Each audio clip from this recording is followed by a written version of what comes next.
में आप सभी लोगों का बहुत बहुत स्वागत है। सभी लोगों को सलाम वालेकुम और सभी लोगों का स्वागत once again to on your beloved Unacademy UPSC channel. So how are you all? And just please give me the confirmation that I'm clearly visible to you, audible to you, everything going fair and fine. So yes, hello everyone. Hello जितने भी लोग आगे हैं. Thank you for joining guys. Thank you so much. I'm absolutely fit and fine, just like you all are.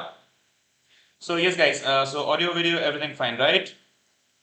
Okay, nothing issues, no such issues, right? Okay. So fine, let's go guide with the today's session. What we are going to discuss. This is an editorial based. Okay, this is an editorial based on today's newspaper on our Indian Express. और ये एक बहुत ही जिसको बोलते हैं ना कि some not so common editorial. Okay चलो क्वाड पर एडिटोरियल आ रहा है, चलो जो है गवर्नमेंट की पॉलिसीज पर एडिटोरियल्स आ रहे हैं वगैरह वगैरह, but this is something which is not so common. Okay ये वो एडिटोरियल है जो बहुत ज्यादा कॉमन नहीं है और इसमें जो बातें लिखी गई हैं वो भी बहुत ज्यादा कॉमन नहीं है. ओके सो हाँ भाई, सभी लोगों का स्वागत. Good evening, yes everyone, good evening, शुभ संध्या, यस सुमी डियर, वालेकुम सलाम. Okay right, okay yes, okay guys, चलो फिर देखते हैं पूरी कहानी हमारी क्या है आज का editorial. That the presence of Gandhi and great Bhagat Singh in today's the views there mindset. Okay क्या उनका रहता. और आगे बढ़ने से पहले गाइस प्लीज रिमेंबर ये हमारा टेलीग्राम चैनल है, आपको इसको फटाक से ज्वाइन करना है. So quickly guys, join the Telegram channel. That's PMUPSC 10. Okay, और ये आपका प्रोमो कोड भी रहेगा जिसका आप इस्तेमाल करोगे हमारा Unacademy Plus सब्सक्रिप्शन लेते time. Okay, so with help of which you will get flat 10% of the discount. Okay guys, so moving on to the points. Okay, what we have to discuss. That what should be the role या what would have they done.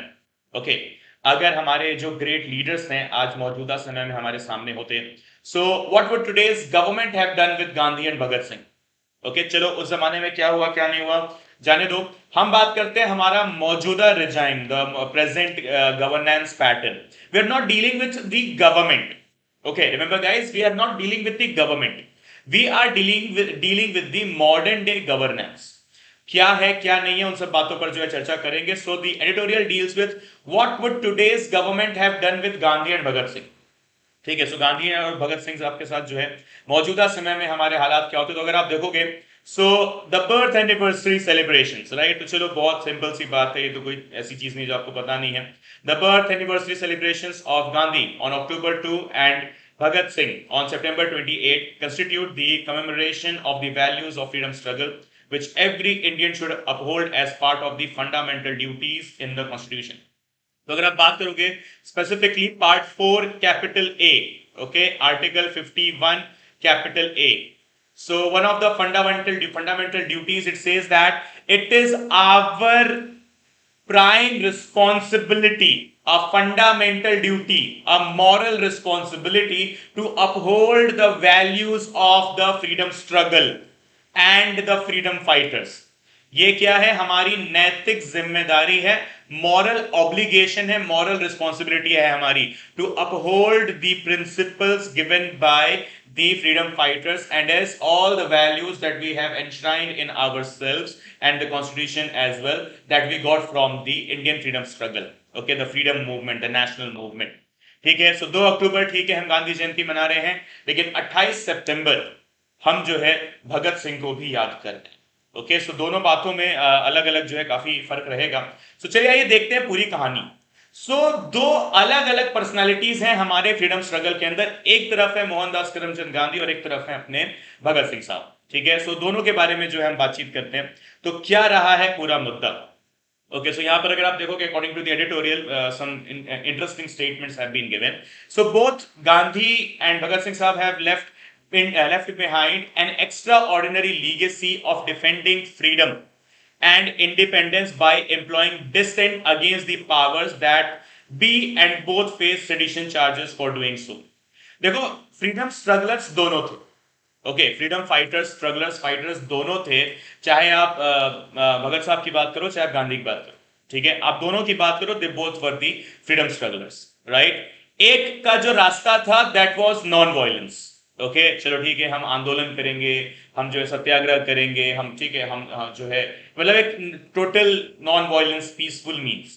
और दूसरे जो हमारे थे उनका था कि भाई ऐसा है जो मेरा है वो मुझे चाहिए किसी भी हालत, I want it at any cost. So दोनों के प्रिंसिपल्स में ना जमीन आसमान आकाश पाताल का फर्क था, राइट? कि what ever is mine I should get it. One was on the lines of बाल Gangadhar Tilak, right, the great तिलक साहब, जब उन्होंने बोल दिया ये बात that Swaraj is my birth right and I shall have it. And इस चीज को भगत सिंह ने बोला इस स्टेटमेंट को लेकर कि भाई देखो, जो चीज मेरी है, जो जन्म जन्मांतर से मेरी है और हमेशा मेरी ही रहेगी, वो मुझे चाहिए, चाहे मुझे कीमत कोई भी चुकानी हो। Okay, I will not think about the means, the communication, the route, the way, no, I will think about the destiny. Okay, तो ये भगत साहब की एक थ्योरी थी। और दूसरी तरफ हमारे जो गांधी हैं, उनकी थ्योरी अलग रही कि नहीं भाई देखो, ऐसा है जो मेरा है वो मुझे चाहिए, लेकिन मेरा रास्ता तय। और मेरा रास्ता क्या है? Non violence. ठीक, सिंपल कहानी जो है यहां पर आकर रुक जाती है। सो कहानी जो है पूरी यहीं पर आकर रुक जाती है कि हमें एक तरफ बात करनी है, मतलब दोनों तरफ इंडिपेंडेंस की बात हो, लेकिन अब उस जमाने की सरकार, वो जो सरकार थी जो पूरी तरीके से कॉलोनियल सरकार थी, जहां फंडामेंटल राइट्स है ना, डीपीएसपी, ये सारी चीजें एग्जिस्ट नहीं कर रही थी। सेडिशन बोले तो देशद्रोह, ठीक है, सेडिशन की अगर आप बात करोगे, सेडिशन बोले तो देशद्रोह के चार्जेस जो हैं ये गांधी पर भी लगे और भगत साहब पे भी लगे। ठीक है, याद रखिएगा, सेडिशन चार्जेस जो हैं यानी कि देशद्रोह के लिए और आतंक को जो है सहारा देने के लिए, दोनों के ऊपर ये चार्जेस लगाए गए कि भाई आप तो समाज में अराजकता फैला देंगे, ठीक है, आप कायदे से सरकार को चलने नहीं देंगे। तो बोले तो देशद्रोह का जो कानून है, ठीक है, वो इन दोनों पर लागू हुआ है। लेकिन आज के समय में हम गांधी और भगत साहब को क्यों डिस्कस कर रहे हैं सेडिशन चार्जेस को लेकर? So guys please remember, one of the most, supreme court का हमारा जो स्टेटमेंट है, that is one of the most misused provisions ever. Okay, अगर आप बात करोगे the previous chief justices of India या द अदर सुप्रीम कोर्ट जजेस और द हाई कोर्ट जजेस और any eminent personalities in the field of law working towards the fundamental rights and the welfare state, they have provided this one particular statement कि भाई sedition charges जो है या जो सेडिशन लॉ है India में, that is first of all a colonial law. आज ही सवेरे हम बात कर रहे थे एनवी रमन्ना साहब का एक statement, that is it's time for India to decolonize with the perspective of the laws, कि भाई जो हमारे ऐतिहासिक कानून हैं, बोले तो ऐतिहासिक खैर नहीं, जो हमारे प्री कॉन्स्टिट्यूशनल लॉज हैं, जो हमारा जो कॉलोनियल लॉज हैं, अब वक्त आ चला है हमारे को यानी कि हिंदुस्तान को उन कानूनों को फेयरवेल दिया जाए, टाटा बाय बाय बोला जाए। और सेडिशन चार्जेस उन्हीं में से एक हैं। तो अगर आप बात करोगे जितने भी एमिनेंट पर्सनैलिटीज हैं, those are working towards, those are working well in the field of fundamental rights and the welfare state and the providing welfare to the masses and all, so they have talked on just one single one point. Okay, section 124 capital A of the IPC, okay, that talks about sedition. Okay, section 124 capital A of the IPC that talks about what? The whole story is sedition को लेकर आज मुद्दे क्या हैं? मुद्दे ये हैं कि इसका हो रहा है misuse. Okay, sedition charges, they are being misused. Why? Because a communal vacuum we are in, a kind of a very different thoughts of political mindset we have created. Okay, some different spheres of political spheres what we have created in our mind. This is something which shows that India right now, agar aap baat karoge the global platform, that how the world sees India. Okay, the world sees India as a democracy, yes, but the world sees India as an independent state. No, the world sees India as a partially independent state, and that's something which is really sad but true. Okay, इसका इस्तेमाल हुआ है section 124 capital A of the Indian penal code talking about the sedition laws in India. Okay, जिसका आए दिन हम देखते हैं कहीं ना कहीं बहुत भारी तरीके से इसका हो जाता है मिसयूज, गलत इस्तेमाल या गैर कानूनी इस्तेमाल। ओके, और इस पर जुडिशरी की जो हिस्सा है, पार्ट है, उसके जो लोग हैं या जो नॉन जुडिशियल लोग हैं, those are working for the welfare of the masses, welfare state and all, implementation of the fundamental rights and all, right, they have clearly stated that the most misused law in India This is one of the most misused laws in India. That is sedition, Article 124, capital A. Right? Okay. भैया बीच बीच में buffering हो रही है. I don't think so कि अब buffering हो रही होगी. Okay guys, getting the point. Everyone all clear here? Yes. Right. Fine. Okay. Pranam sir, sorry for late. No worries there. Okay. एक ही slide हुई है. Fine. Why if both are working for the same cause, then why society talk about them? They are against each other. See, who is society to talk about the great personalities? Why? See, very general and a very good question. I would love to answer this. Who is society to justify your work? I means कौन है ये लोग justify करने वाले? They are no one. See guys, I have told you one thing. Don't work for satisfying the thoughts of society. Never. 23-year-old youngster hanged. Okay, भगत साहब की अगर आप बात करोगे 23 मार्च 1931, 23 की एज में ना आज की डेट में हम कर रहे होते हैं पार्टी शार्टी, घूमना फिरना, है ना, कॉलेज वगैरह वगैरह. Okay, but Bhagat Singh was a personality. Batukeshwar Dutt की अगर आप बात करो, खुदीराम बोस, इन जैसे लोगों की अगर आप बात करो, तो इन्होंने तो ढंग से अभी जिंदगी का मतलब जो है क्या बोलते हैं, जो डेफिनेशन है वो भी नहीं दिलाने के पीछे इस पर्टिकुलर इवेंट का कितना बड़ा हाथ है.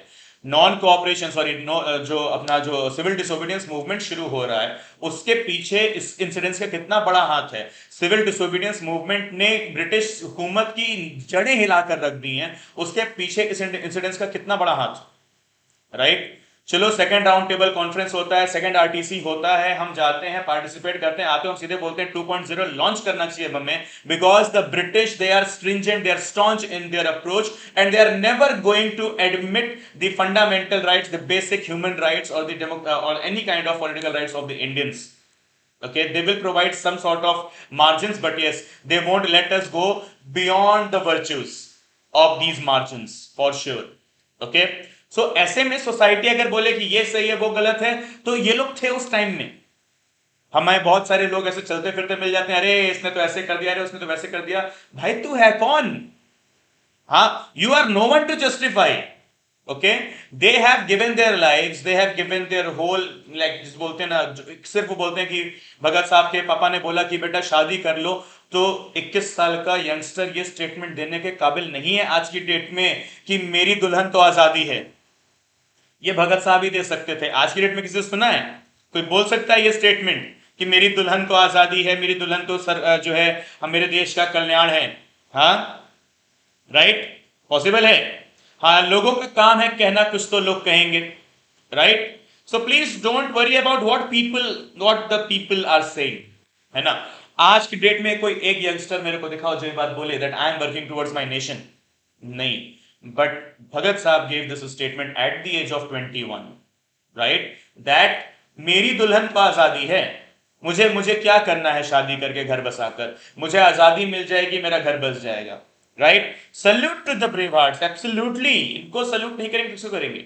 अब अगर इसके बाद भी कोई लोग कुछ बोलते हैं तो अब उनकी मासूमियत पर तो बस मन ही मन उनके लिए बुरा ही फील होगा ना, और कुछ नहीं, जाने दो. ठीक. Okay, so they both have faced the sedition charges. Bhagat sahab की बात करो, गांधी की बात करो, they both have faced the sedition charges. Right. So it is a paradox, है ना. ये मतलब एक हमारे लिए बहुत बड़ी दुविधा की बात है that 75 years of India's independence is being celebrated and the core ideals of both Gandhi and Bhagat Sahab are being negated, and those who uphold the culture of the dissent they are facing the sedition charges. अगर हम बात कर रहे हैं कहीं पर कि नहीं we are following the roots of Gandhi, we are following the ways of Bhagat, okay, then कहीं ना कहीं हम देखते हैं कि कुछ असामाजिक तत्व, याद रखिएगा, we are dealing with the असामाजिक तत्व. I'm not talking about the social elements, I'm talking about the non-social, the nuisance elements. What they are doing, they are misusing the laws which are created for sure for the safeguard and security of the nation. Okay, but the laws they are misused when these non-social elements, the nuisance elements of the society, they do work for their own profit, own benefit only, and for their keen ones. They do have nothing to do with the welfare state, welfare of the masses, work towards the nation, growth, development, प्रगति की राह पर, विकास के पथ पर. उनसे इन बात का कोई लेना देना नहीं है. उनको इस बात से लेना देना है कि मेरे स्विस बैंक में कितने अरब खरब रुपए हो गए हैं, किस एक आइलैंड को मैं खरीद लूंगा, कौन सी आ गई है मार्केट में स्पोर्ट्स कार मैंने खरीद लेना है. इनको उन चीजों से मतलब है. इनको मुल्क, राष्ट्र, देश, वतन, उससे मतलब होता तो काश ऐसी चीजें होती तो हमारे लॉज जो हमारी प्रोटेक्शन के लिए बने हैं उनका गैर कानूनी इस्तेमाल नहीं होता, मिस यूज नहीं होता. Okay, so modern days we talk about 75 years of India's independence, and still today we are facing that the values of the freedom strugglers or the freedom fighters and the freedom winners. आपने दो चीजें सुनी होंगी ना, freedom strugglers और fighters. I or personally in my opinion I call them freedom winners. Fighter तो हर कोई था यार, fighter तो struggler तो हर कोई था. ठीक, 5 लाख लोग एग्जाम देने जाते हैं, सब यूपीएससी कैंडिडेट हैं. यूपीएससी विनर्स कितने हैं भाई? 761 लोग, जिनका नाम आप आजकल देख रहे हो. ठीक, so they were not just fighters and the strugglers, they were the freedom winners. Okay, और आज इनके वैल्यूज, इनके दिए हुए जो मॉरल थॉट्स हैं, इनके दिए हुए जो एथिक्स हैं, जो प्रिंसिपल्स हैं, आज उनकी अंडरलाइनिंग होना शुरू हो गई और उसका गैर कानूनी इस्तेमाल कर दिया जाता है कुछ गैर सामाजिक तत्वों द्वारा. और ऐसे में सवाल निकल कर आ जाता है कि हम आज 75 साल बाद भी हम अपना फिजिकल इंफ्रास्ट्रक्चर पर फोकस करें या सोशल इंफ्रास्ट्रक्चर पर. ये जो स्टेटमेंट है ना, ये जो 4 लाइनें सामने आपके लिखी हुई हैं, ठीक है, सो यहां पर पूरा मुद्दा, ठीक है, यहां पर पूरा मुद्दा क्या आ जाएगा कि भाई चलो कुछ तो भी लिखा है ना, कुछ तो भी लिखा जरूर है, लेकिन सवाल दूसरा बैठ जाएगा कि भाई क्या मॉरल प्रिंसिपल्स को असल जिंदगी में लागू करना हमारे लिए इतना डिफिकल्ट हो गया है. Okay, 75 and onwards. तो आज की डेट में जो क्वेश्चन जो निकल कर आ रहा है, दैट इज आंदोलन जीवीस. ओके, आंदोलन जीवीस, राइट. कौन है ये आंदोलन जीवीस? तो आज की डेट में अपने राइट्स के बारे में या अपने कुछ भी जो है डेमोक्रेटिक वैल्यूज के बारे में बात करने वालों को आज की डेट में आजकल सोशल मीडिया पे बड़ा नाम चर्चा में है, आंदोलन जीवीस. इनको नाम दे दिया जाएगा. तो क्या ये सही है? ये कतई किसी भी हालत में सही नहीं है. आंदोलन जीवीस is something which should not take the name. And please guys remember, there is difference between freedom fighter, freedom struggler and freedom winner. The names which we get here, they are not just the freedom fighters, they are the freedom winners, they are the victors of the Indian national movement, and they are the fathers of the free, independent, democratic, socialist, secular republic India. And this is our prime responsibility to implement their moral values and virtues, what they have tried to implement in our minds. Okay, so 75 year and onwards, 75 साल बाद भी आज एक सवाल निकल कर आ जाता है, और वो सवाल ये है कि मुझे अपने सोशल इंफ्रास्ट्रक्चर पर फोकस रखना चाहिए या physical infrastructure. So my question here is, where should be my top priority, the social infrastructure और physical infrastructure?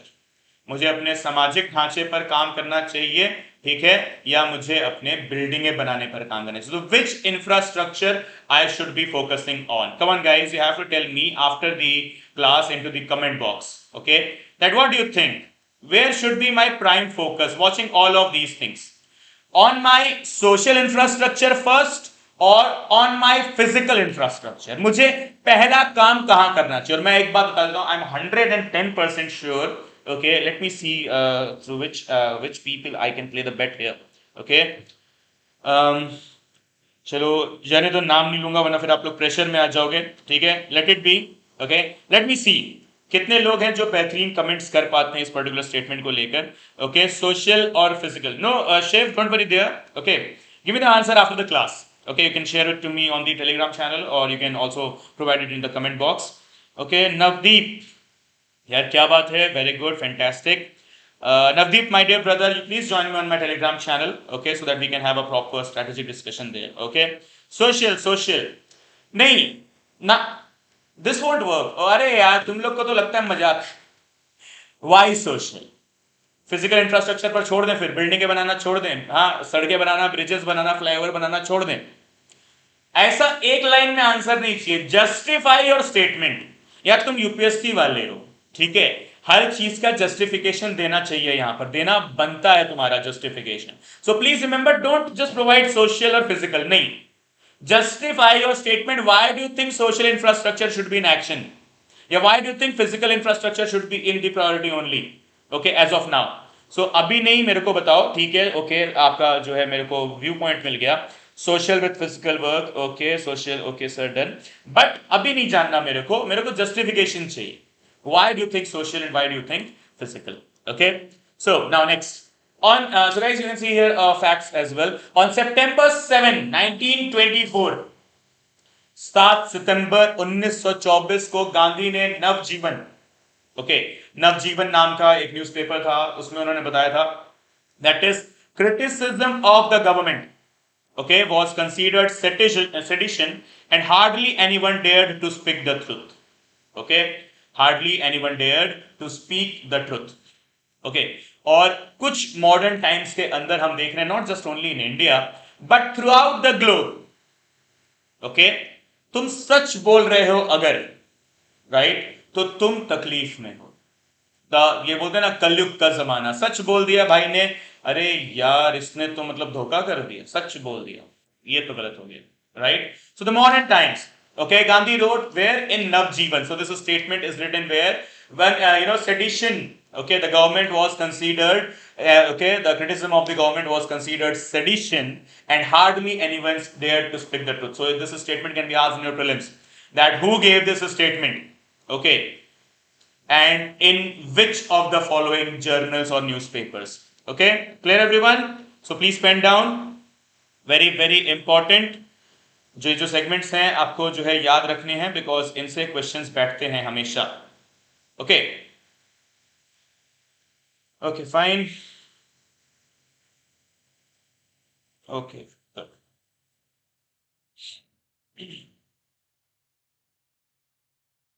Right, okay.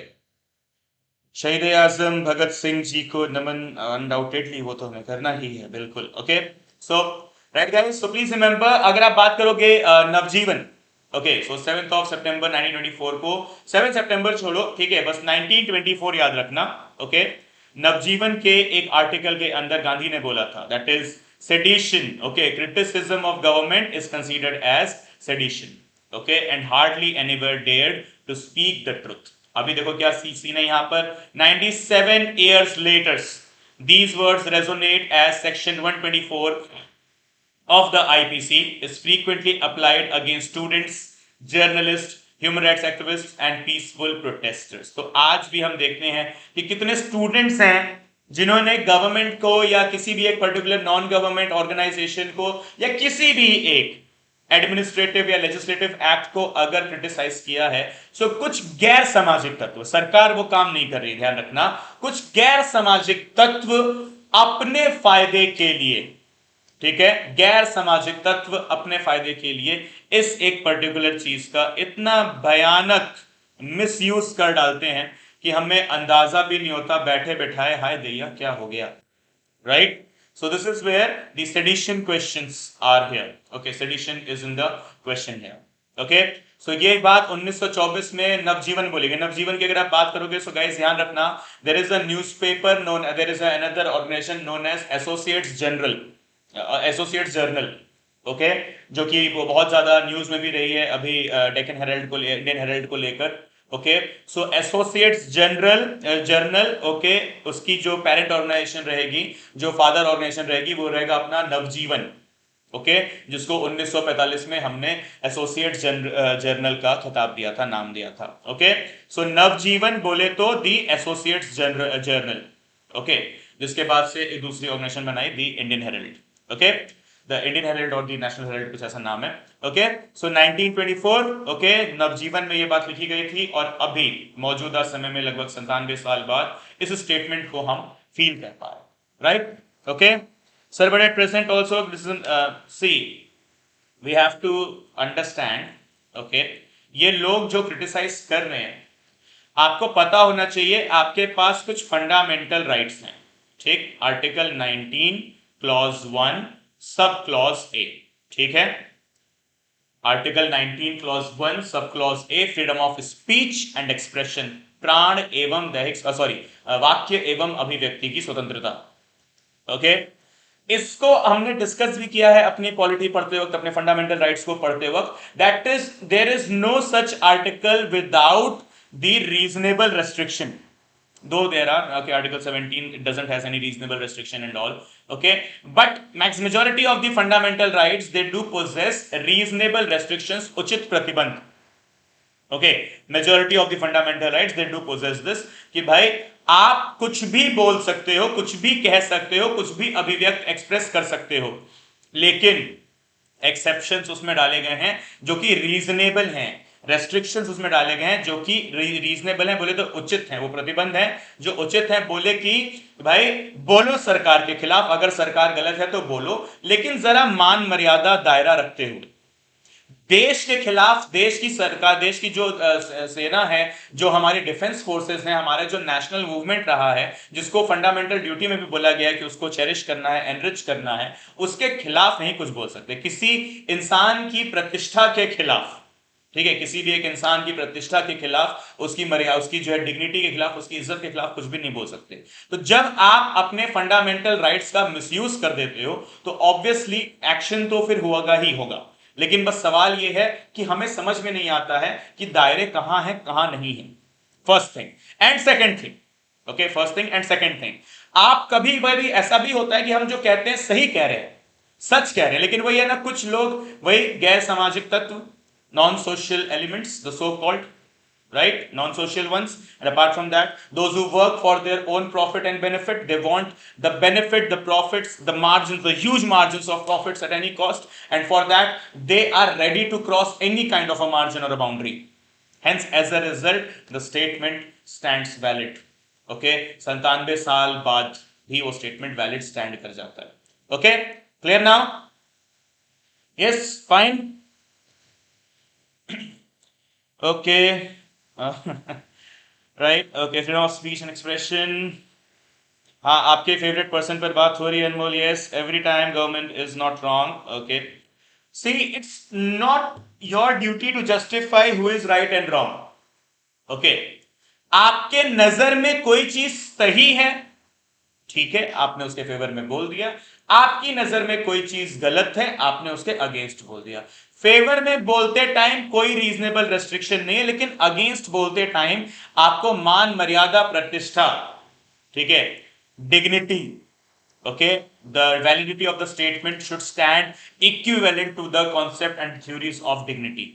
If they do not, then it is wrong. Okay, so please remember that the fundamental rights, yes, you have the right to criticize, you even have the right to assemble peacefully, clause C, right, but without arms. You have the right to protest under article 19 itself, जहां पे directly protest word लिया नहीं गया है, लेकिन उसको indirect शब्दों में लिखा गया that you can assemble peacefully but without arms. Okay, so अब अगर आप armful assembling दिखा रहे हो तब तो फिर वो गलत है। ओके, या फिर अगर वॉयलेंस दिखा रहे हो किसी भी एक प्रोटेस्ट में तो भी वो गलत हो जाता है। ठीक है, इसका मतलब ये नहीं है कि हर बार ही गलत होता है, सही भी होता है, लेकिन उस सही को भी जो है गलत रास्ता दिखा दिया जाता है गैर सामाजिक तत्वों द्वारा। ओके, चलिए हम आगे बात करेंगे कुछ और दूसरी चीजों पर। So you can see here, Gandhi defined Swaraj from multiple perspectives.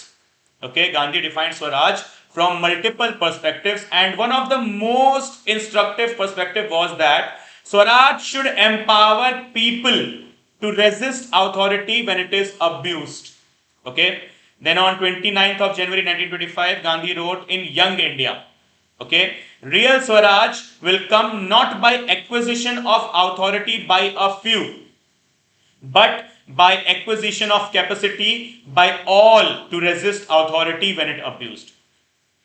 Guys, बहुत प्यारी बात लिखी गई है यहां पर, ठीक है, बहुत खूबसूरत स्टेटमेंट है दैट रियल स्वराज, असली में स्वराज क्या है, ओके, सो यंग इंडिया में लिखी हुई ये बात थी गांधी द्वारा, that it is not the acquisition of authority bye few, यानी कि ताकत का अपने हाथ में ले लेना कुछ लोगों द्वारा, वो रियल स्वराज नहीं है। ठीक है, रियल स्वराज है जब लोगों के हाथ में इतना अधिकार रहेगा कि अगर लोगों ने उनके ऊपर सब्जुगेशन यानी दमन करना शुरू किया तो वो उसके खिलाफ आवाज उठा सकें और अपने अधिकारों को वापस से रीइंस्टेट करा सकें। So that's a simple line written here. Real Swaraj does not come by the acquisition of authority by a few, but by acquisition of capacity by all. सबके हाथ में ये ताकत रहे, सबके हाथ में ये जो है एक अथॉरिटी रहे कि अगर मेरे साथ कुछ गलत हो रहा है, मुझ पर जो है जबरदस्ती कोई बातें थोपी जा रही हैं, तो मैं उसके खिलाफ आवाज उठा सकूं और मेरी आवाज सुनी जाए, मेरी बातें समझी जाए और सही को सही और गलत को गलत करार दिया जाए। Okay, this is real Swaraj. ठीक है, कहां लिखा है? यंग इंडिया में 1925 में। ठीक, guys, remember there's difference between young India and new India. Okay, remember that young India is Gandhi, new India is E.B. Singh, right? Okay, guys, all clear? कुछ इस तरह वाकिफ मेरी कलम मुझसे, जब भी इश्क लिखना चाहूं तो इनकलाब लिख जाता हूं। क्या बात है, बहुत खूब, right? Okay guys, all clear? Please remember that this is something which is not so common in the masses of India right now. Okay, Swaraj का हमारे लिए मतलब ही बदल चुका है। शायद 10 में से 9 लोग तो स्वराज की असली डेफिनेशन भी ना जानते हैं, लेकिन ये तुम्हारी जिम्मेदारी है। यूपीएससी एक एस्पिरेंट हो तुम, कैंडिडेट हो फिलहाल, स्ट्रगलर हो, फाइटर हो, यूपीएससी विनर भी तुम ही बनोगे। और जब बन जाओगे, याद रखना मेरे प्यारे भाइयों बहनों, फिर ये तुम्हारी जिम्मेदारी रहेगी कि वो इंसान जिसने ये बात कह दी थी कि मेरी मेरी मेरी दुल्हन तो आजादी है, रियल स्वराज की बातें करने वाले, स्वराज की बातें करने वाले, आजादी और इनकलाब की बातें करने वाले, ओके, उनके वैल्यूज को आपको बाकी मासेस में एनरिच करना है, उन वर्च्यूज को बाकी मासेस के दिमाग में बैठाना है। That guys understand the real value. तिरंगा जो है वो महज कुछ कलर, वो 3 रंग नहीं है, ठीक है, उसमें और भी बहुत सी चीजें हैं, राइट? सो इस तिरंगे को दागदार ना होने दिया जाए। ओके, इस तिरंगे को बस इन्हीं 3 रंगों में रहने दिया जाए, या वो जो अशोक चक्र का नीला रंग है उसको भी जोड़ दिया जाए, या जो हमारे जो झंडे का जो उसमें उसका जो स्टिक है, जो डंडा है, उसका ब्राउन रंग भी रहने दिया जाए, लेकिन उसमें कभी लाल रंग ना लगे, है ना? जो मेरा तिरंगा है वो 3 रंग का है, 4 रंग का है, चलो ठीक है, उस पर बहुत सारे खूबसूरत रंग लगे, लेकिन हाँ, उस पर कभी खून का रंग ना लगे, उस पर कभी लाल रंग ना लगे, उस पर बोलते ना कभी लहू का रंग ना गिर जाए, राइट? तो ये हमारी जिम्मेदारी रहेगी, ये तुम्हारी जिम्मेदारी रहेगी, ये इस मुल्क की तरफ तुम्हारी एक नैतिक जिम्मेदारी, और हाँ, शपथ लेने के बाद तो वो तुम्हारी एक पूरी तरीके से प्रोफेशनल और एक लीगल जिम्मेदारी बन जाएगी। मॉरल तो छोड़ो, दूर की बात हो। Is that clear to everyone? Yes और नो? भाई इसके ऊपर मेंस में क्वेश्चन बिल्कुल सीधे आ जाएगा। What are the virtues of Gandhi in the statement of real Swaraj written in Young India on January 29, 1925? Clear? Justify. Okay? Yeah, comment the virtues of real Swaraj given by Gandhi in Young India. Okay? Yeah, the statement given by Gandhi in Navjeevan on 7th of September 1924, that criticism of government is considered as sedition and no one dares to speak the truth. Okay, how much this statement is relevant in the modern day governance structure, in the modern day polity or the modern day system of India. So you have to now justify the statement, right? Everything clear? Come on guys, clear? Yes sir, crystal clear. उनके सपनों का भारत तो हम बनाएंगे, अपने सपनों का भी भारत बनाओ, ठीक है? उनके सपनों का भारत और तुम्हारे सपनों का भारत एक ही तो रहेगा फिर, ठीक? उनके सपने, हमारे सपने दुनिया के सपने, ठीक है? मतलब हम वो भारत बनाएंगे, वो तिरंगा बनाएंगे जिसमें केसरी रंग होगा, सफेद रंग होगा, हरा रंग होगा, हमारे अशोक चक्र का नीला रंग भी होगा, ठीक है? लेकिन उस तिरंगे पे कभी लहू का रंग, लाल रंग नहीं चढ़ेगा, ठीक है? इतनी तो एक वैल्यू हमें रखनी है, ठीक है? कि कोई ये बात ना बोले कि मैंने तिरंगे पे भी लाल रंग देखा है, नहीं, वो नहीं होने देंगे हम। ठीक, simple, that's it. Okay, clear up. चलिए फिर आगे की कहानी देखते हैं। सो अ 23-year-old revolutionary भगत सिंह साहब, okay, wrote in his classic masterpiece, okay, उनकी लिखी हुई एक किताब है Why I am an Atheist, मैं एक नास्तिक क्यों हूं। Okay, why I am an atheist, मैं एक नास्तिक क्यों हूं। सो I also personally believe that I'm from the same pages। Okay, so मेरे नास्तिक होने के पीछे वजह क्या है, क्यों मैं जो है किसी भगवान को, किसी ईश्वर अल्लाह को जो है नहीं सजदा कर रहा हूं, लेकिन मैं अगर कहीं झुक रहा हूं तो भगत सिंह के मुताबिक और जितने भी एक इस आइडियोलॉजी के लोग तो के मुताबिक कि मेरा खुदा तो एक ही है, ठीक है, वो है मेरा मुल्क और वो है मेरा ये झंडा जिसे मैं शान से नीले आसमान के नीचे लहराता हुआ देखना चाहता हूं। So that's why I am an atheist. Okay, because if I follow the principles of any religion, maybe I go communal, maybe I go religious or regionalistic, maybe, but I have to be always patriotic and nationalistic, that's it। Okay, I do not want to be communalist or a regionalist, I always want to be a patriot and a nationalist, simple statement, khatam। So that's why I am an atheist। Okay, क्यों हूं मैं नास्तिक, बस एक वजह से, ठीक।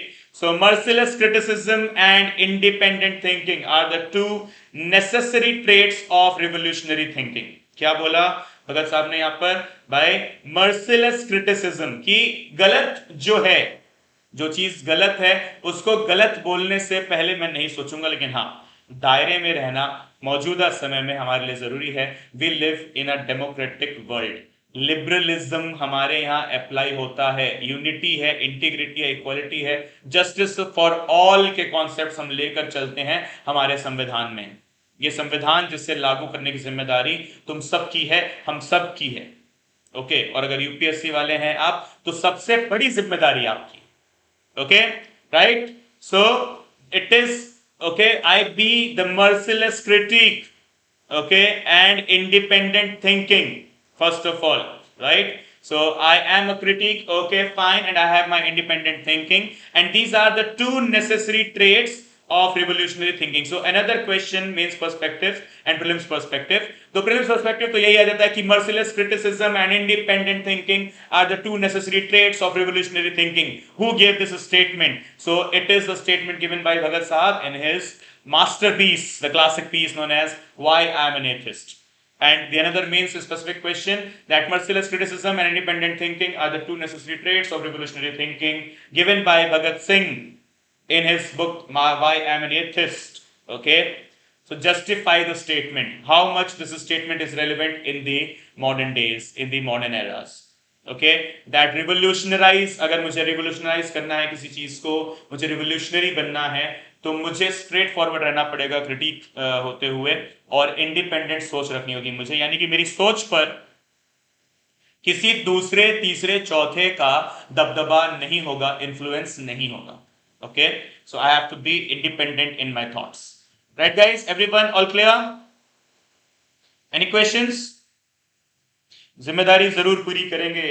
Yes brother, that's your moral as well as legal responsibility, right भाई। बट टाइम भी तो चेंज हो गया है ना अब तब से अब तक। एग्जैक्टली, तो यही तो सवाल है कि बदलते समय में इन स्टेटमेंट्स का कितनी वैल्यू है और इन स्टेटमेंट्स को अब मौजूदा हालात में किस तरीके से इंप्लीमेंट किया जा सकता है। Okay, so remember the statement given by Bhagat Singh, okay, and Gandhi as well।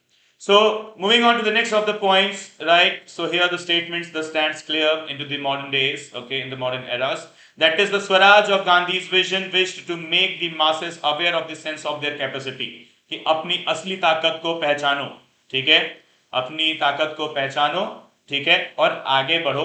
ये मुल्क तुम्हारा है, ये राष्ट्र तुम्हारा है, और इस पे तुम्हारा अधिकार है, तुम्हारा हक है, और साथ ही साथ तुम्हारे पास अगर मौलिक अधिकार हैं तो फिर नैतिक जिम्मेदारियां भी हैं।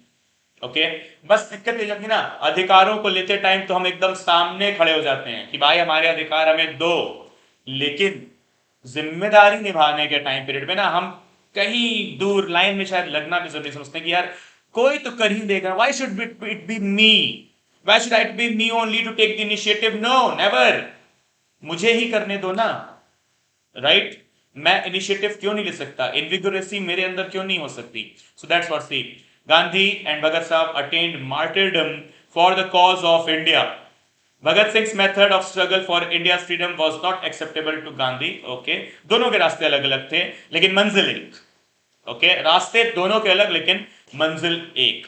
Okay, but he hailed him as a great patriot and a brave Indian. So Gandhi का स्टेटमेंट भगत सिंह के जो रास्ते थे शायद वो गांधी को पसंद नहीं थे because they were the poles apart in the thoughts. But yes, at the end of the day, in the middle of something, wherever, it was the Gandhi's statement itself that yes, he's a brave heart, okay, and a great patriot, a true patriot, okay, a merciless critic, an independent thinker, okay, that's fine. Atheist, भूत आ गया घर में, चीजें अपने आप गिर रही हैं, ठीक है, atheist and everything, right? But at the end, he is a brave heart and a nation lover, nationalist, patriot. Okay, guys, all clear? Yes. Okay, fine. चलिए फिर आगे चलते हैं. Okay, so all of these things are clear enough, fine. So guys, अभी अगर आप और देखोगे यहाँ पे दूसरी चीजें, so हमें समझ में आएगा कि यार बहुत सारी ऐसी चीजें हैं जो मौजूदा हालातों में काश उनको हम पीछे खींच सकते. Okay, so if you see here, it is fascinating to note that Bhagat Singh along with Batukeshwar Dutt, okay, wrote on 6 June 1928, okay, that is laborers and producers despite being part of the mainstream are victims of exploitation and have been denied basic human rights. Farmers who produce they die of hunger. ये बात उन्होंने जमाने पहले बोली थी. बदकिस्मती से, sad but true, statements still stand valid. इसके बाद भी चीजें खत्म नहीं होती हैं. हमने अपने जो है कॉन्स्टिट्यूशन जब बनाया, हमने अपना जब डीपीएसपी बनाया, तो हमने उसके अंदर ये सारी बातें लिखी. ओके, अगर आप देखो यहाँ पर Gopal Krishna Gandhi, the grand son of Mohandas Karamchand Gandhi, okay, once wrote that Bhagat Singh's spirit was all pervasive. And in the Karachi session of the Indian National Congress, that is in the 1931 itself, when a resolution drafted by Gandhi was adopted, it talked about the rights of workers and peasants and underlined the point that the means of production should be vested with the masses and not the capitalists and landlords. तो अगर आप बोलोगे कि India एक capitalist country नहीं होगी, India एक mixed economy होगी, इंडिया एक कम्युनिस्ट नेशन नहीं बनेगा, इंडिया एक डेमोक्रेटिक नेशन बनेगा जहां पर डिक्टेटरशिप ऑफ प्रोलेटेरिएट की कहानी बैठाई जाएगी. ये बात 1931 के Karachi session of the Indian National Congress में खुद गांधी ने डिक्लेयर कर दी थी. Okay, that Gandhi adopted and talked about the rights of workers. We won't work for capitalism. We will be the agricultural nation itself. We talk about the agriculture and agronomy, that's it. Okay, peasants. Okay, and underline the point that the means of production should be vested with the masses. ये सारी चीजें कहाँ कही गई हैं? In the agricultural nation, which is talking about not the capitalism. Absolutely not. An open market, a mixed economy. तो ये बातें हमने 1950 के बाद नहीं करी है. ये बातें भगत सिंह ने कही थी, बटुकेश्वर दत्त साहब के साथ मिलकर कही थी, और इन्हीं चीजों को भगत सिंह और बाकी जो हमारे जो राजगुरु सुखदेव साहब थे, इन सब की शहादत के बाद क्लियर शब्दों में गांधी ने Karachi session of the Indian National Congress 1931 में कह दिया कि भाई जो प्रिंसिपल्स हैं, जो आइडियल्स हैं, सही हैं और इंप्लीमेंट करना भी जरूरी है, चाहे कुछ भी हो जाए. Okay, clear guys? Sir okay, yes Mahima, will do for sure, don't worry. Okay guys, so please remember that. अगर आप देखोगे यहाँ पर तो ये जो दोनों बातें लिखी हैं, ओके, यहाँ पर ये जो दोनों स्टेटमेंट्स यहाँ पर डाले गए हैं, ये कुछ और नहीं, आपके constitution DPSP, okay, article 39 clause B और क्लॉज सी की बात कर रहे हैं. Okay, equal distribution of resources and no concentration of wealth. कहां कही गई है ये बातें? So article 39 clause B and C. Okay, you can talk about Article 39 A, B and C all. ये सारी बातें यहीं कहीं गई हैं. That is, there shall be no concentration of wealth. Okay, and there shall be equal distribution of resources, and there shall be always prevailing equality between the males and the females, the men and women, when it comes to the opportunity of livelihood. Okay, so guys, please do remember that. Okay, Prem, thanks my dear so much. And guys, please don't worry, Hindi English का जो भी tension है उसको मैं एक दो दिन में रिजॉल्व कर दूंगा. So कल से, if not from tomorrow, then from day after tomorrow for sure, जो भी हमारी क्लासेस होंगी उसे हम बाइलिंगुअल ही करेंगे, हिंदी इंग्लिश दोनों में रखेंगे. Okay, so you have my word, don't worry, relax. Okay guys, so this is what we have here. Everyone, I guess there shouldn't be any question, any doubts, anything you want to speak, anything you want me to just define again. Come on guys, any questions, any doubts? I don't think so, there shall be. No, yes sir, हाँ, just don't worry, जो भी Hindi English का problem है उसे अगर कल से नहीं भी सॉल्व कर पाए तो परसों से फॉर श्योर उन्हें सॉल्व कर दिया जाएगा. Relax. Okay, yup, no problem. I spoke, brother. What's that? No one? No issues? Okay, no sir, सब कुछ crystal clear हो गया with some new perspective. Okay, thank you दादा भाई. Okay, चलो. ओके गाइस, सो चलो सेशन के लिए इतना ही. हम लोग 8:15 बजे मुलाकात करें अपने स्पेशल क्लास के ऊपर. एमसीक्यूज डिस्कस करने जा रहे हैं हम लोग. Okay, so guys do not forget to join me there and please download the Unacademy learning app. Plus platform पे आना जरूरी है बिकॉज जो बेस्ट एजुकेटर्स हैं इस देश के यूपीएससी सीएसई के पर्सपेक्टिव से, ये आपका वहां बेसब्री से इंतजार कर रहे हैं. यहाँ पर आपको अपनी तस्वीर तो लगानी है, नाम तो आपको डालना ही है चाहे कुछ भी हो जाए, क्योंकि आपके पास जो बेहतरीन ऑप्शंस हैं. Okay, with regard to the great web war. Okay guys, मैं हमेशा से बात कहता हूं, the great war needs great weapons. वो कोई ऐसी जंग नहीं है ओके जो बिना बेहतरीन हथियारों के जीती जा सके. तो तुम्हारे पास बेहतरीन हथियार लेने का ऑप्शन है तो उसे प्लीज जाने मत दो. Don't miss out the opportunity. So you can see here the live mentoring platform. It is LMP. Okay, 1:1 personal coaching, 1:1 doubt solving, evaluated test series, daily answer writing, study booster sessions. Okay, apart from that, live classes, weekly tests, study materials, unlimited access and structured courses, they are all prevalent. Okay, so guys, this is me. Okay, you know me very well now, right? So guys, apart from that, the next wonderful feature, the raise hand feature. Okay, talk with your favorite educator, okay, your favorite one, in the live classes and clear all your doubts. And I assure you something, this is better than any offline, right. So guys, plus और iconic हमारे जो दो platforms हैं, सो आपको पता है दोनों के बीच के डिफरेंस. तो प्लस और iconic, so there are few differences. Okay, iconic में आपको जो मिल जाता है वो है पर्सनल कोच और mains question answer writing practice, in addition to India's best educators, live classes, okay, structured courses and PDFs, and live tests and quizzes. So this is all 4 common platforms, 4 common features, okay, with plus and iconic, but iconic has these 2 things extra.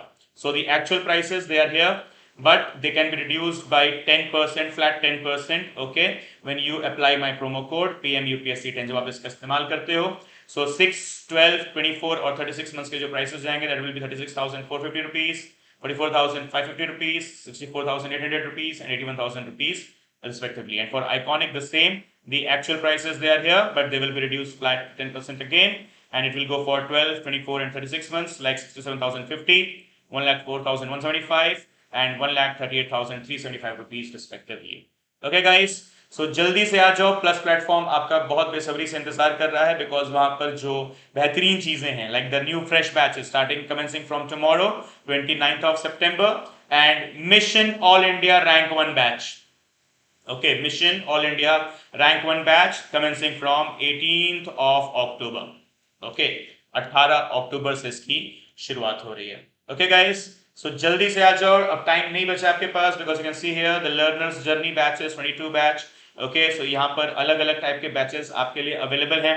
Okay, and this is something which is available nowhere else apart from Unacademy. Okay, so 2023 के लिए भी batches अलग अलग आपके पास हैं. Okay, for 2 years, so you got these things all here.